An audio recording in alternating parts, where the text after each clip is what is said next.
প্রাথমিক সঙ্গীত ও শরীর চর্চার শিক্ষক নিয়োগ দেওয়ার সিদ্ধান্ত বাতিল করেছে সরকার। এই ব্যাপারে আপনার প্রতিক্রিয়া কি? আপনি নিজেও তো সঙ্গীত শিক্ষক নিয়োগের প্রজ্ঞাপন জারির বিরোধিতা করেছিলেন। প্রথম কথা হলো যে এটার জন্য সংশ্লিষ্টদেরকে আমরা অবশ্যই ধন্যবাদ জানাই, কারণ এতে গণ আকাঙ্ক্ষার প্রতিফলন ঘটেছে বলে আমরা বিশ্বাস করি। এদেশে দীর্ঘদিন পর্যন্ত সাধারণ মানুষের চিন্তা চেতনা, তাদের আদর্শ পরিপন্থী বিষয়গুলো তাদের উপর চাপিয়ে দেওয়া, খুবই সীমিত সংখ্যক মানুষের চিন্তা এবং দর্শনকে চাপিয়ে দেওয়ার একটা প্রচেষ্টা দীর্ঘদিন থেকে চলে আসছে। এদেশের প্রায় 80%-এর বেশি মানুষ আমাদের ধারণা মতে তাদের সন্তানদেরকে নিজ গরজে, নিজ খরচে, নিজ উদ্যোগে ধর্মীয় শিক্ষা দিয়ে থাকেন। এখান থেকে কিন্তু মানুষের আকাঙ্ক্ষা এবং প্রত্যাশা পরিষ্কার যে মানুষ ধর্মীয় শিক্ষা দিতে চায়। কিন্তু প্রাথমিকে ধর্মীয় শিক্ষক নিয়োগ দেয়নি সরকার, কোনো সরকারই দেয়নি।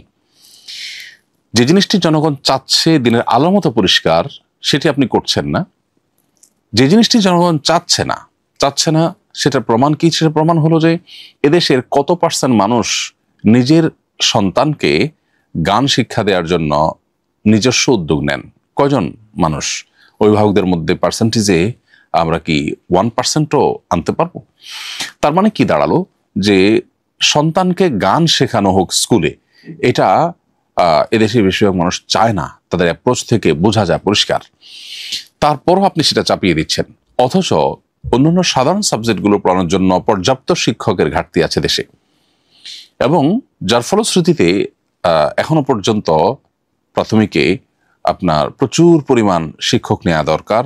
বিশেষভাবে আপনার একেবারে সাধারণ যে সাবজেক্টগুলো আছে সেগুলো না করে আপনি বরং যেটা জনগণের কোনো প্রত্যাশা নেই, আকাঙ্ক্ষা নাই, কোনো ডিমান্ড নাই, একেবারে বাম ঘেঁষা এবং আপনার জনগণ থেকে বিচ্ছিন্ন যে মানুষগুলো, তাদের কিছু মানুষের আর্গুমেন্ট থাকে যারা পশ্চিমাদের বিভিন্ন এজেন্ডা বাস্তবায়ন করার জন্য কাজ করে থাকে, সেটাকে বাস্তবায়ন করার জন্য যারা এরকম উদ্যোগ গ্রহণ করেছে, সরকার উচিত তাদেরকে বিচারের আওতায় আনা, তাদেরকে জিজ্ঞাসাবাদের মুখোমুখি করা, কেন তারা এটা করেছে, কার কাছ থেকে কত টাকা খেয়ে তারা এটা করেছে, সেটি বরং বের করা দরকার। তবে সরকার যেটুকু করেছে সেটুকু অবশ্যই আমরা সরকারকে ধন্যবাদ জানাই।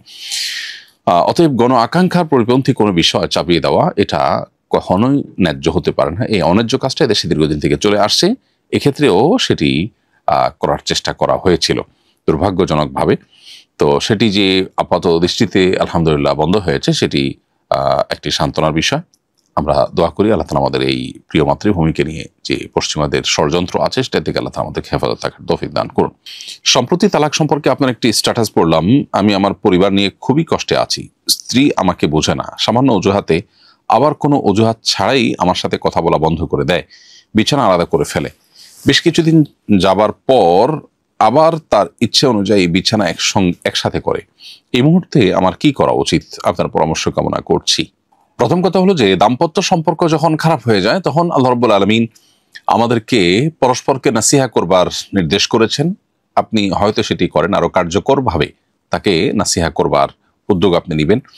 সেই সাথে আপনার মধ্যে কোনো সমস্যা আছে কিনা সেটি খুঁজে বের করার চেষ্টা করবেন। যদি আপনার সঙ্গীর মধ্যে এরকম কোনো সমস্যা দেখেন যে সমস্যাটা আসলে অস্বাভাবিক, আপনার মনে হয় যে তিনি এক্ষেত্রে আপনার হক নষ্ট করছেন অথবা তিনি ভুল করছেন, তাহলে সেক্ষেত্রে তাকে বোঝানোর জন্য আপনার নিজস্ব উদ্যোগের বাইরেও অন্য লোককে দিয়ে তাকে বোঝাবার চেষ্টা, কাউন্সিলিং করবার চেষ্টা আপনাকে করতে হবে।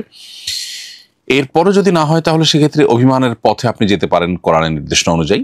অভিমানের পথে যেও যদি সংশোধন করা না যায়, তাহলে তৃতীয় পক্ষকে এখানে এঙ্গেজ করা, তার পরিবার, আপনার পরিবারের যারা বুদ্ধিমান সে সমস্ত বিচক্ষণ মানুষদেরকে এঙ্গেজ করে তাদের মাধ্যমে এটিকে সমাধান করবার চেষ্টা আপনি করতে পারেন। এরকম ধাপে ধাপে আপনাকে চেষ্টা করা উচিত। একান্ত যদি মনে হয় যে না সমস্যা দিন দিন বেড়ে চলেছে, তাহলে সেক্ষেত্রে একসাথে থাকলে যদি আল্লাহর বিধান লঙ্ঘন হওয়ার উপক্রম হয়, গুনাহে লিপ্ত হওয়ার উপক্রম হয়, তাহলে সেক্ষেত্রে আপনার তালাকের চিন্তা আপনি করতে পারেন, এবং সেক্ষেত্রে শরিয়া যেভাবে বলেছে সেই পলিসিতে আপনাকে অগ্রসর হতে হবে যদি দরকার হয়। তবে আপনার যেটুকু বর্ণনা পড়লাম তাতে মনে হয় না যে বিষয়টা এত জটিল। এরকম স্ত্রীকে হ্যান্ডেল করার জন্য কি কি পলিসি আছে, কি কি উপায় আছে, এক্সপার্টরা কি কি পরামর্শ দিয়ে থাকেন, সেগুলো আপনি আমলে আনতে পারেন। আমার ধারণা তার মাধ্যমে আপনি ভালো একটা ইনপুট পাবেন। আল্লাহ তাআলা আপনাকে ভালো একটা সমাধানের পথ হয়তো দিবে ইনশাআল্লাহ তাআলা।